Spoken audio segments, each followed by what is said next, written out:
नमस्कार, आप देख रहे हैं जी पुरवैया का खास कार्यक्रम आधी आबादी और मैं हूं अंजलि। आधी आबादी के इस खास कार्यक्रम में हम आधी आबादी के हर रंग दिखाते हैं। दुख, तकलीफ, खुशी और आधी आबादी की इच्छाएं क्या हैं, इन मुद्दों को हम उठाते हैं। एक बार फिर हम आपके सामने इस कार्यक्रम को लाए हैं और आज के इस खास एपिसोड में हमारे पास आधी आबादी की एक चौंकाने वाली कहानी सामने आई है, जो हमें और आपको ये सोचने को मजबूर करती है कि क्या कभी आधी आबादी बेखौफ होकर अपनी जिंदगी नहीं जी सकती। हमेशा उसे औरों के नीचे दबकर ही रहना होगा।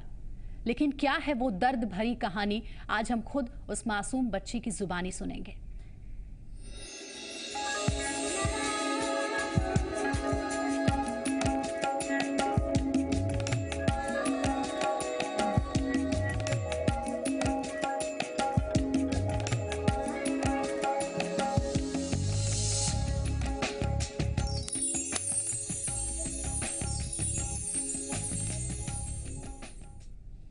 जी हाँ, हमारे साथ जी पुरवैया के स्टूडियो में खुद पीड़िता और उनके पिता, माता और चाचा जी मौजूद हैं, जिनसे हम उनके तकलीफ को जानेंगे।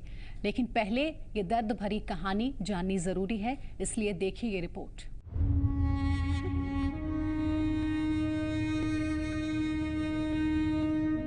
डरी सहमी और घबराई सी ये लड़की जो अपनी कहानी बता रही है, उसके मुंह से शब्द तक नहीं निकल रहे। अपनी आप बीती बताते हुए ये निशब्द हो गई है। 12 अप्रैल के हम घर के पीछे शौच करे गए तो 6 लोग रहन घर के पीछे और पकड़ के लेके चल गए। फिर 4 वहाँ रोड पर ले जाके फिर बोलेरो में बैठा के 4 जना घर आ गए, 2 जना हमारा लेके चल गए हमारे साथे। फिर हमारा साथे 2 जना बलात्कार कैलन। 2 दिन हमारा वहाँ रखलन जा। ओकर बाद फिर 2 दिन के बाद अरवल ले आके होटल के बाहरी छोड़ दिलन जा। हमरा थाना पर फ़ोन कैलन जा। फिर थाना हमारा भी जाके हमारा पकड़ के थाना में ले आए। कड़े से कड़ी सज़ा हो और उनका फांसी हो। मेरा जीवन नर्क हो गया है, शर्मिंदा महसूस होता है। ये लाचार है, बेबस है और मासूम है, और जी पुरवैया से मदद मांगने आई है कि पुलिस वाले तो मुझे इंसाफ ना दिला सके, लेकिन उम्मीद जी पुरवैया से जरूर है। एक अच्छे परिवार से ताल्लुक रखने वाली लड़की ने कभी ये सोचा भी नहीं था कि उसके साथ गांव के दबंग ऐसा घिनौना खेल खेलेंगे। 6 दबंगों की इस खौफनाक करतूत की वजह से आज पूरा परिवार डरा सहमा है। पीड़िता की मां का कहना है कि आज हम किसी को मुंह दिखाने लायक नहीं रहे।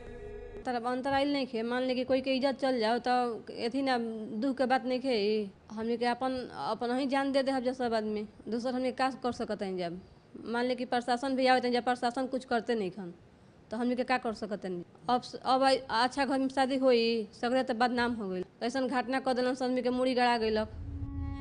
एक और जहां पीड़िता की मां ये समझ नहीं पा रही है कि वो करे तो क्या करे, उसकी बेटी का भविष्य क्या होगा, वहीं दूसरी ओर लड़की के पिता का कहना है कि लाख गुहार के बाद भी खाकी बहरी बनी बैठी है, लिहाजा उनके सामने अब खुदकुशी के अलावा और कोई रास्ता नहीं बचा है।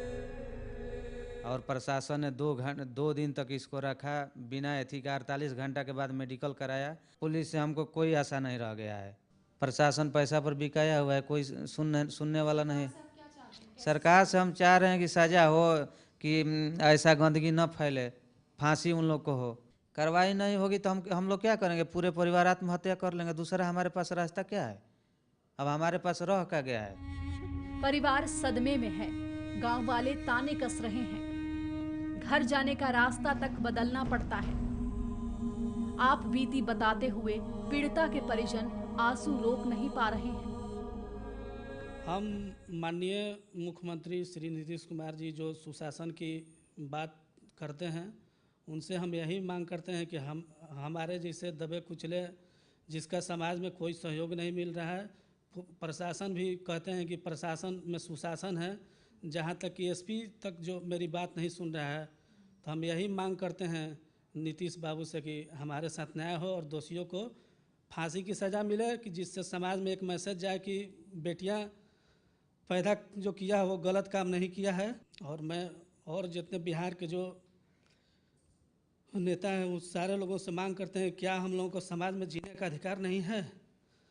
अगर हम लोगों को न्याय नहीं मिलेगा तो हम लोग पूरा परिवार यहीं पटना में आकर सचिवालय के सामने आत्महत्या कर लेंगे और इसकी सारी जवाबदेही माननीय श्री नीतीश कुमार जी को उठानी पड़ेगी। यहाँ बड़ा सवाल ये है कि जिन दानवों की वजह से पीड़ित और उसके परिजनों का दहलीज के बाहर कदम रखना दुभर हो गया है, वही पीड़िता की अस्मत को तार तार करने वाले खुली हवा में सांसें ले रहे हैं। ऐसे में दाग उस पीड़ित के दामन पर नहीं बल्कि सिस्टम और समाज के उन तमाम दावों पर लगा है जो अपने आप को चुस्त और सभ्य समझने का दम भरते हैं। ब्यूरो रिपोर्ट, जी मीडिया। तो आपने ये दर्द भरी कहानी सुनी, यकीनन आपके भी रोंगटे खड़े हो गए होंगे। हमने भी जब ये पूरी कहानी सुनी तो हमारे भी रोंगटे खड़े हो गए थे। हमारे साथ जी पुरवैया के स्टूडियो में पीड़िता, उनके माता पिता और उनके चाचा जी मौजूद हैं। सबका बहुत बहुत स्वागत करना चाहेंगे। लेकिन सबसे पहले आपकी बात पीड़िता से हम कराना चाहेंगे और आपको ये भी यहाँ पे बता दें कि हम किसी का चेहरा नहीं दिखा सकते हैं और ना ही पीड़िता का नाम आपको बता सकते हैं। ऐसा हम क्यों कर रहे हैं या आप भी समझते हैं। पीड़िता से हम बात करते हैं। क्या हुआ था आपके साथ? घर के पीछे शौच कर गई रही तब पूरा सुनसान जगह रहे तो 6 जना में रहन, तो 6 जना रहन तो लेके हमरा चल गए रोड पर। ओकर बाद फिर 4 जना घरे आ गए, 2 जना हमरा बोलेरो में बैठा के लेके चल गए। ओकर बाद कहाँ ले गए हमरा फिर कुछ पता ना चलल। और ओकर बाद फिर 2 जना हमारे साथे गलती कैलन। ओकर बाद ले आके अरवल 2 दिन बाद अरवल होटल के बाहर ही छोड़ दिला हमरा। फिर सहार थाना पर से पुलिस जाके हमरा लेके अइल। क्या कुछ हुआ उस दरमियान आपके साथ? वो 2 लोग कौन थे, कहाँ के रहने वाले हैं, ये हम आपसे जानना चाहेंगे। के रहे वाला गुड्डू और ऋषिकेश, ये 2 नाम हैं उन लड़कों का। हाँ। और जब आप शौच के लिए जा रही थी तो क्या आपकी सहेलियां या आपकी माँ आपके साथ थी, आप अकेले थी? ना, अकेले रहे। अकेले थी आप? हाँ। आपने आवाज दी किसी को मदद के लिए, चिल्लाई होंगी आप उस समय? मुंह चाप के लेके चल गए। बोलेरो गाड़ी में लेके गए थे आप सब? हाँ। और आपके साथ बलात्कार कहाँ पे हुआ? फिर मुझे पता ना चल कौन जगह रहे। क्या आपको बेहोश कर दिया गया था? हाँ। कैसे बेहोश कर दिया गया था आपको? कोई सुई लगाई गई थी आपको? क्या हुआ था? मारा गया था आपको? मारपीट भी हुई आपके साथ? हाँ। किन लोगों ने मारपीट की? 2 लोगों ने जिन्होंने आपके साथ बलात्कार किया? हाँ। उन लोगों के पास कोई हथियार भी थे क्या? बंदूक भी थी? ना। ऐसा कुछ नहीं था? ना।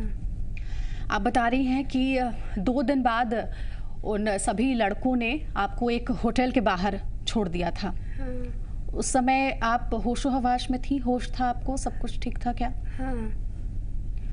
आपने बात की जब 2 दिन आपको अगवा करके जहाँ रखा गया था, तो क्या उन लोगों ने आपसे कोई बात की? आपने बोला कुछ कि मुझे छोड़ दो? हाँ, छोड़े खातिर कहने तो कहूँ जान से मार दे, ऐसा उन लोगों ने कहा? हाँ। शौच के लिए जब बाहर निकलती है, सबसे पहली तो समस्या ये है कि आपने अब तक अपने राज्य में शौचालय उपलब्ध नहीं कराया है सुदूर गांव के लोगों को, ताकि ऐसी नौबत ना आए कि एक लड़की अकेले शौच के लिए बाहर खेत में जाए, और जब जाती है तो उसके साथ देखिए क्या हो जाता है। पीड़िता के माता पिता भी हमारे साथ हैं। मैं आपसे जानना चाहूंगी कि जब आपकी बेटी 2 दिन तक गायब रही तो उस समय आपके मन में क्या चल रहा था? क्या कोशिशें आपने की? कैसे कैसे मन में ख्याल आ रहे थे आपके? मेरे मन में ये ख्याल आ रहा था कि मैं उन लोग कहीं मार के हमको न फंसा दें। हम अपहरण कर लिया था, तो अपहरण होता है तो लड़की का समझ, एक आदमी समझता है कि गलत उसके साथ होगा। इसके बाद डर रहता है कि मार कर भी आदमी गार्जियन को भी फंसा देगा कि थी पिताजी मार के फेंक दिए चाहिए। तो इसके डर से हम थाना में गए करीब 1:30-2 बजे। जी। थाना प्रभारी को लिखित सूचना दिए। उस दिन सूचना नहीं लिए 12 तारीख 2 बजे दिन में आप गए? जी, उससे पहले आपने अपनी बेटी को खोजने की खोजबीन किया। सभी गांव में, चारों बगल हितनाता में फ़ोन किया, दुनिया जहाँ सब जितना था हमने किया, समझ गए ना जी। इसके बाद थाना प्रभारी महोदय भी गए। हम तो उस समय तो एप्लीकेशन मेरा नहीं लिए, कहे कि हम एथी करते हैं, इस मैटर पर हम पता करते हैं, पता करके आपको एथी करेंगे। लेकिन पुलिस वालों ने कुछ नहीं किया। नहीं, पुलिस वालों ने कुछ नहीं किया। पार्टी से मिलकर 12 को अगवा हुआ था, 13, 14 को सुबह इन लोगों ने एथी किया, 6 बजे लड़की को बरामद किया। मैंने वो जो ले गया था वही फोन। ये पूरी घटना 12 अप्रैल की है, जी। जो अभी बीता है वो। जी। 12 अप्रैल की ये घटना है। 14 अप्रैल को आपकी लड़की आपको मिलती है। जी। पुलिस वाले आपको फोन करते हैं। जी, थाना प्रभारी बीके ब्रजेश बोले कि आपका लड़की आ गई है, आकर अपना एथी कीजिए। थाना प्रभारी बीके ब्रजेश किस थाने के प्रभारी हैं ये? सहार थाना के। ठीक है, सहार थाना में मेरा गांव है। जी जी जी। यहाँ के थाना प्रभारी हैं सहार थाना के जी। बीके ब्रजेश, जिनके पास पहले पीड़िता के पिता गए। आपने बोला होगा थाने में जाके कि मेरी बेटी अगवा हो गई है। जी। क्या आपने ये भी कहा था कि मुझे शक है कुछ लोगों पर? जी कुछ नाम दिए थे आपने? जी, नाम दिए थे 6 आदमी को। वो नाम इन्हीं लोगों के थे जो पूरे मामले में शामिल थे? जी। उसके बाद भी पुलिस वाले ने कोई कार्रवाई नहीं की? जी नहीं। क्या कहा पुलिस वाले ने? ये थाना प्रभारी जो है बीके ब्रजेश, बीके ब्रजेश साहब कहे कि लड़की का बात है, मैनेज कर लीजिए केस, ऐसा कहा उन्होंने? जी। आज जब जिस दिन मेडिकल टेस्ट 15 तारीख को ले गई, करीब 10 बजे यहाँ से थाना से 3 बजे वहाँ आ रहा हुआ था मेडिकल टेस्ट। उसमें शिव शंकर राम नाम के एगो थे, सभी जगह मैनेज पैसा से कर रहे थे। अच्छा, ये कौन है शिव शंकर राम? शिव शंकर राम जमदार हैं, चाहे छोटा दरोगा कहिए उनको। जी, वहाँ तक माने मेडिकल तक की सभी जगह पैसा सेट किए। अब तक मेडिकल रिपोर्ट नहीं मिली है आपकी बेटी? जी नहीं, मेडिकल रिपोर्ट नहीं मिला है हमको, नहीं कोर्ट में गया है। सोचिए कितनी हैरान करने वाली बात है। एक बेबस पिता क्या कर सकता है ऐसे में? पहले तो बेटी को अगवा कर लिया जाता है, पुलिस थाने जो पुलिस कहती है कि हम हमेशा आपकी सेवा में तत्पर हैं, आप आइए हमारे पास अपनी समस्या को रखिए। एक बेबस लाचार पिता जाता है पुलिस थाने। पुलिस थाना प्रभारी जिनका नाम बीके ब्रजेश बताया जा रहा है, उनके सामने इन्होंने गुहार भी लगाई कि कुछ करिए, मेरी बेटी 2 दिन से लापता है। लेकिन उन्होंने ये कहा कि मैनेज कर लीजिए, बेटी का मामला है। क्या यही रवैया रहेगा पुलिस का? उसके बाद क्या हुआ आपके साथ? उसके बाद हमने जब मेडिकल टेस्ट के लिए हम अपना लड़की को माता पिता ले चले जी, तो उस समय बाहरी आदमी से इसको डराया धमकाया गया। जो पैक्स अध्यक्ष अभी हैं नागेंद्र राय पैक्स अध्यक्ष हैं, कौरन डिहरी का हैं। वही समझिए कि लड़की को डराया धमकाया कि बयान नहीं देना है, तुमको जेल में डलवा देंगे, ये करेंगे वो करेंगे। डर के खुलकर बयान कोर्ट में नहीं दिया। ये कोर्ट में भी बयान के लिए कहा कि हमारे साथ एथी हुआ, तब न्यायाधीश महोदय बोले कि मेडिकल करा के आओ तो तुम्हारा विधिवत बयान लेंगे। इसका अधूरा बयान भी हुआ है। सभी जगह पैसा के बल पर मैनेज किया गया है। सारी जगह पैसे के बल पर सब कुछ मैनेज किया गया। जी पुरवैया का बिल्कुल ये मकसद नहीं है कि कुछ नामों का पर्दाफाश किया जाए, बल्कि हमने पीड़ित परिवार को यहाँ पर रखा है और पीड़ित परिवार ही उन सभी नामों को ले रहा है और उनकी सच्चाई हकीकत से हमें रूबरू करा रहा है कि एक थाना प्रभारी का क्या रोल था, एक जमादार का क्या रोल था, और आप बता रहे हैं पैक्स अध्यक्ष का क्या रोल था, जिनसे इनको उम्मीद थी कि हो सकता है वो लोग मदद करें इनकी, लेकिन उन लोगों ने मदद नहीं की। पैसे उनके लिए ज्यादा अहमियत रखते थे। आपसे ये भी मैं जानना चाहती हूँ, अब ये जो पूरा मामला है 12 अप्रैल का, कहाँ पे है? क्या कुछ हो भी रहा है इस मामले के ऊपर या सब कुछ ठंडे बस्ते में चला गया है? एसपी साहब से भी हमने अथी किया था, एसपी साहब भी दरखास्त भी दिया था, हमसे मिले नहीं। क्या इस पे अब तक कोई कार्रवाई हुई है या आपको उम्मीद है कि कार्रवाई होगी भी? मैंने घटना के दिन शाम को डीएसपी साहब को फ़ोन किया, एसपी साहब को फ़ोन किया, लेकिन हमने एसपी साहब को 16 कॉल किए, 17वां कॉल मेरा रिसीव किए। उसके बाद उनको सारा मैटर बताएं। उसके बाद वो बोले कि हम थाना को बोलते हैं। फिर अगले दिन हम फ़ोन किए कि सर क्या कार्रवाई हो रही है, तो इतना तुम घबराए क्यों हो, ये बोला गया। काट दिया गया मेरा फ़ोन। डीएसपी साहब भी बोले कि ठीक है हम कर रहे हैं, अस्थिर से रहो तुम लोग। हाँ। क्या जहां आप रहते हैं वहां सिर्फ दबंगों की तूती बोलती है? मेरे मोबाइल पे भी कॉल किया है नागेंद्र राय, जो लड़का का मौसा है, कि केस सुलह कर लीजिए, नहीं तो स्थिति। धमकी मिली है आपके परिवार को? जी, मेरे मोबाइल। कैसी धमकी मिली है? फोन से बोला कि आप लोग केस सुलह कर लीजिए, समाज का बात है। जान से मारने की भी धमकी मिली आप लोगों को? जान से मारने की धमकी नहीं दी है, लेकिन ये कहा गया कि केस मैनेज कर लीजिए आप। यहाँ के सहार मिली है हमसे। बहरहाल आधी आबादी में लगातार पीड़ित परिवार से हम बात कर रहे हैं। एक छोटे से ब्रेक का वक्त हो चला है।